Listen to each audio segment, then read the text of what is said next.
Sarah Spain, June Lee, L. Duncan, Bob Ryan. Look at that panel. Say it with me. Big man touchdown. We had it last night. I mean, it was the greatest one ever. It was called back. How can you call that back? Robert Hunt, we salute you. And big man Huggins. Gobert and Turner fight? Question mark? Yeah. What'd you call it, Bob? Snuggle bunny. 1, 2, 3, 4, 2, 3. How Miami beat Baltimore last night, how they bottled up Lamar Jackson, how hot he was about that on the sidelines. He said everybody should be upset that offense is playing poorly. And what these Ravens are when Lamar is just human and not, MVP quality. L. Duncan, around the horn to you. Was just another Thursday night mystery, or did the blitzing Miami do on Lamar show you something more? I feel like the Thursday night games are like the mushrooms of the NFL. You absolutely don't know what you're going to get when you sit down on Thursday night. I think this was a fluke. And let me tell you why, because you didn't have to watch the game. The second that you look at the recap and you see it filled with mosts and firsts and worst, that tells you it was a little fluky, right? It's the worst team that Jim Harbaugh's ever lost to John Harbaugh rather, this close to the end of the season. It's the most DB blitzes that we've seen in a single game in 6 seasons. It's the worst offensive performance of Lamar Jackson's career. I think that they are not going to be able to stop the Ravens in the same way that the Dolphins did. But I would say that there's some concern here because we've been doing a lot of applauding Lamar Jackson for all these double-digit comeback wins. It's because the first half of these games, they have been absolutely abysmal. They've been bad, and he's had to have these Herculean efforts to make up for it. So at the end of the day, yes, you live and die by Lamar Jackson. When he is your only source of offense, if he has an off night, you get 10 points. June Lee, did you see in the way Miami blitzed Lamar a blueprint in how to make Lamar look human? I'm not sure if it's a blueprint. He did have the most pressure dropbacks in 20 in his entire career in the NFL so far. That being said, I think it was also emblematic of the fact that this is a team that doesn't really have a strong running game. They could have really used J.K. Dobbins and Gus Edwards last night, and those are two guys that they obviously don't have for the rest of the season. Last night, I think a lot of Lamar's problems would have been offset if the Ravens had established a running game, but instead Lamar was kind of rushing through his progressions. He was kind of dumping things off as soon as he could because he was facing so much pressure. So I'm not sure it's a blueprint, but it is something that the Ravens are going to see a lot more going forward, and something to keep an eye on because the Ravens only have a couple of ways to win if Lamar is not at the top of his game. Just to build on that a little bit more with Sarah Spain. Now, the way it played out, is that more on John Harbaugh and Baltimore's offense for not being able to, come back from all that, or is it on Lamar? No, this was on, I think, preparation. This is a team that had beaten the Dolphins by an average of 40-plus points in their last 3 games in Miami, and they showed up not ready to face us. Lamar Jackson doesn't have issues with the blitz. Back in 2019, he had 25 touchdowns and 2 picks against the blitz, which is why teams really backed off blitzing him last season. They came back with the similar pressure to 2019 this year, and through the first 6 weeks of the season, he was passing almost 70% against extra rushers. So he is not a guy that has struggled with this. In fact, there's a big risk when you blitz him because he gets past that first contact and he's got tons of open space to work with. This game, it just didn't work. They weren't ready for the exact look that the Dolphins brought, which credit to the Dolphins. But this was a kind of trap game to me where they came in and Harbaugh just didn't have his team ready for it. I think they're going to be fine. But to El's point, they're only fine when Lamar is great. And that requires the preparation. Well, if it's L's point, game ready to go. Point to L. All right, Bob, was it just another Thursday night mystery, or did Miami figure something out here? Well, I believe teams can have hiccups along the way, and this is certainly one of them, and very predictable. Perhaps not. If it's going to happen, it might happen on this short week. All right, but I'm laughing at this idea that blitzing is the big kryptonite now. I can just see it now. The meeting with the Flores and his DC, who, by the way, I don't know who that is, going, what if we rest a lot of guys at once, and then see how that goes. Pressure them. I mean, come on, it's now. I'll tell you this though, we can't overestimate the scope of what happened last night, though, because this is the fewest points they've scored since October 7th, 2018, when they got beaten by the Browns 12-9, and Lamar came off the bench behind Flacco threw 1 pass and rushed for 10 yards, by the way, that night. But so it's 3 years since anybody's done anything like this to them, and give them credit. Josh Boyer, defensive coordinator of Miami. Hasn't been a great year for Miami. It was a great night last night. Last word, L. Duncan. It's just got to be so disappointing for Baltimore fans, Ravens fans, to see the AFC is so gettable. Their division is so gettable. And for you on a Thursday night game against a 2-win Dolphins team who had to start a backup because their quarterback was injured and then had to play that injured quarterback, for you to do that, despite the fact they didn't even hit pay dirt on the offense until the end of the game, that is so disappointing on so many levels. Life is like a box of mushrooms. You never know what you're going to get. It works. Oh, you're not wrong there. We'll move on. Rams-Niners Monday night. I know you, national panel. You already felt it was Super Bowl or bust for Los Angeles. And now, with Odell Beckham Jr., it's bustier. June, what are the Rams? Well, I think this whole situation is a test for Odell Beckham Jr.'s ego and whether or not he's going to be able to balance out his aspirations for a championship with his aspirations personally with his stats. And it's going to be really interesting to see whether or not Matthew Stafford goes to him more than he did with Deshaun Watson, because obviously this team has Cooper Kupp. They have Robert Woods as well. This is going to be an interesting test for Odell and whether or not he still has the talent that a lot of people think he does, and whether or not Baker Mayfield was actually at fault for him and his productions when he was with Cleveland. June. Sarah Spade next.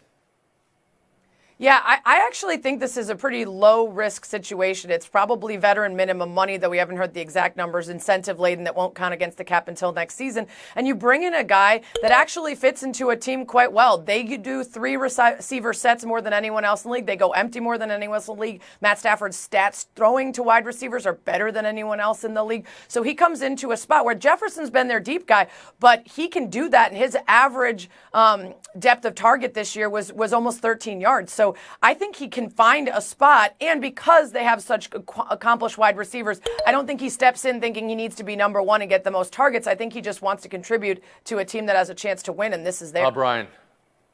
Well, I'd like to be convinced of that, Sarah, if you're right about that, because I am a little skeptical about what his motivation is here, other than, he gets a better chance at the ring. I look at it both sides here. Number one, I don't trust him yet that I can't find it hard to believe he's going to just go in there and accept being a fourth wheel or third wheel at all. Now, about the flip side, there's the 3 guys that have been done damn well. They got 17 touchdowns among them, those 3 guys, Woods and Jefferson along with Kupp. But it is an insurance policy, I think. I think that's what it is. God forbid Kupp got hurt, they'd have a guy that theoretically could help them a lot. So it's somewhere between an insurance policy and gluttony on the part of the Rams. And L. Duncan.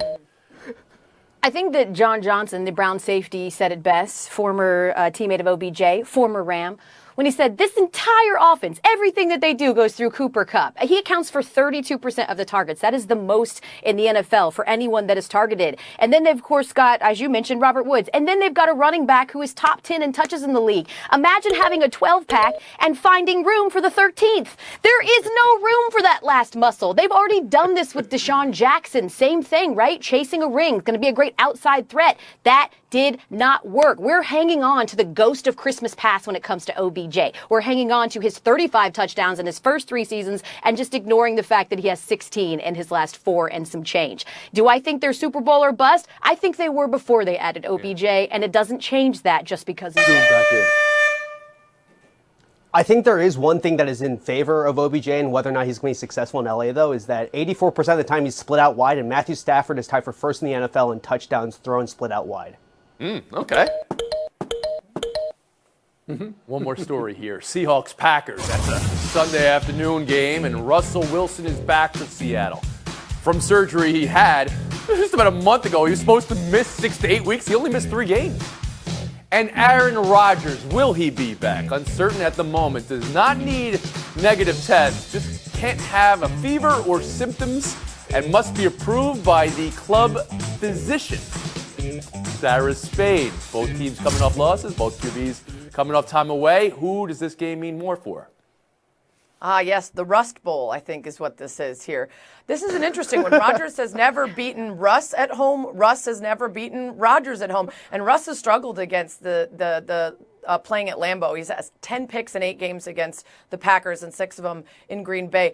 I'm already out on the Seahawks. I know Russ is coming back with a full head of steam and believes himself to be a guy who can get them back. And I know they've been in some tight games, but the record I'm looking at and the quality of that team, I don't have high hopes for them to work their way into being real contenders. The Packers are one of the best teams in the league, and Aaron Rodgers has a a complete spotlight changer on him now after the last week or so, where not only do they have to win, but he has to win big and be convincing because he lost a lot of support across the league. So if they lose now, that's 2 games that he essentially cost them because of his decision to be unvaccinated, missing those games. So this is a much bigger to the Packers. Bob Ryan? I don't usually subscribe to that famous Bill Parcells dictum that you are what your record says you are. I think that's a bunch of happy, I won't say it. But in this case, it's true about the Seahawks. They're yesterday's news. They're JAT, just another team.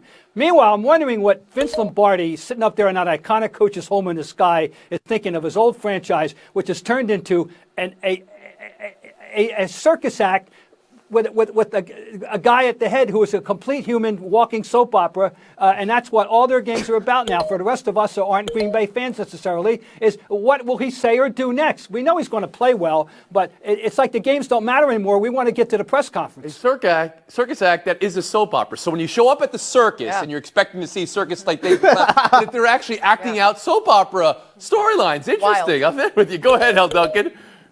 You discover that the elephants are actually related. Oh my God. Dun, dun, dun.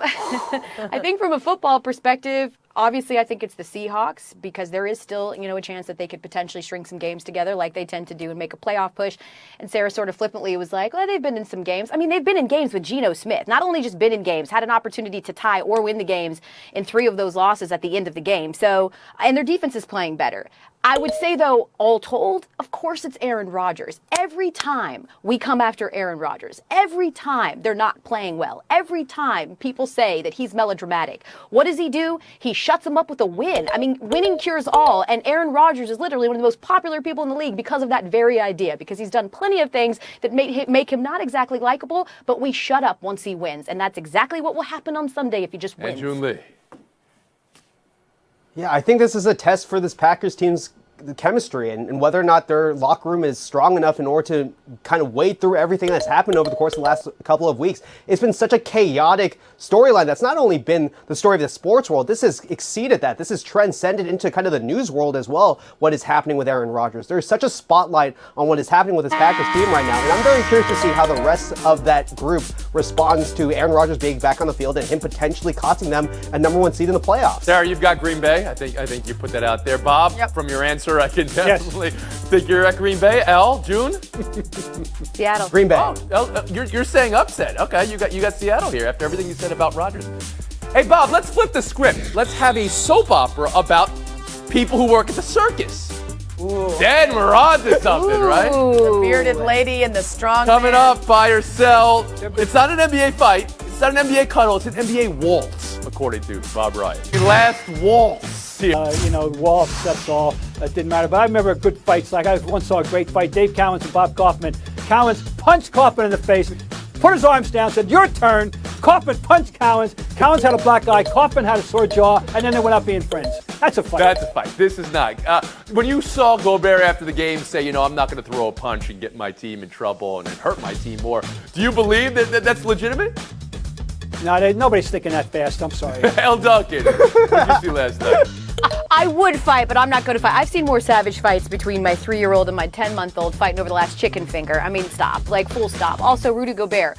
Why are you so upset? So now no one's allowed to actually foul you? I don't understand why he was so angry that he would pull Turner down to the ground. But at the end of the day, what's so indicative of this being an NBA fight is that of the 4 people that were ejected, one of them's favorite pastimes off the court is to build Legos and do yoga, and the other one's nickname is Jingles. Doesn't that tell you everything you need to know, Jim? June Lee, how about you? The whole vibe of the fight was that Key and Peele skit for Jordan Peele's like hold me back, and like no one's actually holding him back. Like there was no intention to ever fight here. It was just it was like Bob said, it's like a waltz and a dance. Sarah, Spain. There was absolutely more contact made in the last episode of The Bachelorette when they had a teddy bear fight. I hope everyone was watching. I'm going to take your word for that one. But honestly, I actually am okay with it. I know it's easy to make fun of these dudes for this, but don't get suspended for punching a guy. It's not worth it. We can't make fun of them for being idiots and taking themselves out of games by making rash decisions, and then also make fun of them for not making rash decisions and punching each other. Hug it out, pretend like you both wanted to fight, and let's move on. Buy or sell to Mexico. position 1 in World Cup qualifying. USA 2 tonight head-to-head in their first matchup in the qualifying. It's in Cincinnati. U.S. starting lineup will not have Christian Pulisic in it. His club manager, Chelsea's Thomas Tuchel, publicly saying he's worried about him being overused and that his ankle's still in pain. And now, USMNT making the decision to at least not start Pulisic tonight. Sarah, does that make sense for the U.S. men's national team for a game versus Mexico? Well, as a soccer owner who's mostly focused on my team playing in the semis this Sunday against the Thor, there you go. I have also been thinking about this game, and while I understand maybe they want to see if they can get ahead and hang on to it and not need to use him at all, they have 1 first-half goal compared to 8 second-halves. They have 12 fewer shots, 14 fewer shots on goal, all in the first half than the second. So why not start him, get a good start in an important game against Mexico where you're trying to prove a point, and then you could take him out early and play fewer minutes rather than waiting to put him in. Yeah, I mean, Christian Pulisic is obviously really important for this team. He's first in pretty much every single offensive category for the U.S. men's team. But someone who else is really important is Ricardo Pepi, who's this 19-year-old striker who's kind of a blank slate. And I think the U.S. men's team thinks he has a lot of potential. He's a guy who's young enough to have never known what a vaudeville play is. Like, this is going to be something that's a lot of fun to watch in terms of just seeing what happens with Ricardo Pepi as a guy who might be a guy who could maybe complement Pulisic as we move forward. The guy who might be a guy. Yeah, I like the way you put it down there. Legend. I'd see a show about that guy at the Nickelodeon Theater. How about you, El Duncan?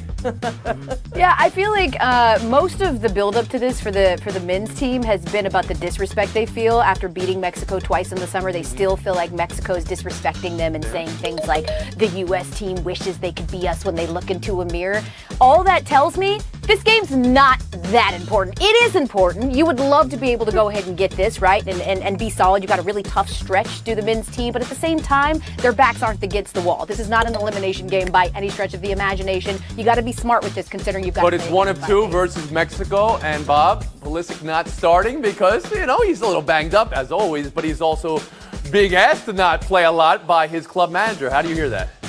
This is very simple. It's not a must game. It's a pride game. They have a rivalry with Mexico. They'd like to win. They don't have to win. There's a long way to go. You got to take the big picture, take the long haul. You want this kid healthy when it really matters, okay? So I'm all for this. Be cautious. It really matters. It matters. Everything matters. Sarah Spain, El Duncan. It mattered today. Thank you very much. It mattered to me. Have a great weekend. Whoop. Where you going, El? There you are. And June Lee. Bob Ross. Afternoon, Cleveland Browns announcing Nick Chubb will be out Sunday officially with COVID. So, Cleveland takes on New England. This is a big game. This is the happy hunting game, right? I mean, that's what was declared on Mac Jones, and now he goes against the guy who buries quarterbacks on his own lawn. June, which 5-4 team has got more to prove this week, Cleveland or New England? It's the Patriots. After 3 wins, they now have kind of an elite defense where they switch from primarily man coverage to zone coverage. I think it's the Patriots and whether or not Mac Jones continues to improve. There was a banned word there from Mr. Lee in his answer. Go ahead, Bob. No, the Browns entered this season with hype. The Patriots entered this season, nobody expecting anything. Absolutely, it's on the Browns for sure. And they'll both strip their running backs, but it's the Browns. Point, Bob Ryan, and negatives after the banned word from Lee. We'll move on. Showdown 2. Well, this is going to combine 2 things. I'm not sure if they fit, but who cares? USC Riverside's J.P. Mormon hitting the 3/4 court shot to beat Arizona State at the buzzer. Incredible shot, but where was the defense? And what was it the play of the night? Because once again, the Dolphins big man touchdown, Robert Hunt going up and over like he did, getting the ball over like he did. Bob, which was the bigger? I know it didn't count. Bob, which was the bigger wow? Hey, the shot won the game. Big game-winning half-court shots are very special. Granted, the kid got to contest them a little bit, and God forbid, go for the stupid steal. I know, I saw that. June, how about you? The big man touchdown, because it's a reminder that 330-pound guys are still more athletic than every single one of us on this show. Get you the points, June, but because of your banned word, you're down in the scoreboard. FaceTime goes to Bob Ryan. So I'm at the Madison Square Garden last Tuesday night for the Big Champions Classic with those 4 great programs, Michigan State, Kansas, Duke, and Kentucky. And they all got transfers. They all got great freshmen. I want to read up on them. I want to get a program. Well, guess what? There were no programs. You had to do the stupid barcode the way you go to the restaurant. Yeah, I know they saved some trees, but I mean, you can't tell the players about a scorecard, and there was no scorecard. And by the way, you don't have printed tickets anymore. I got my ticket stub from Notre Dame Army in '57. Show the grandkids. Nobody's going to have ticket stubs anymore. What kind of a world are we living in? I ask you.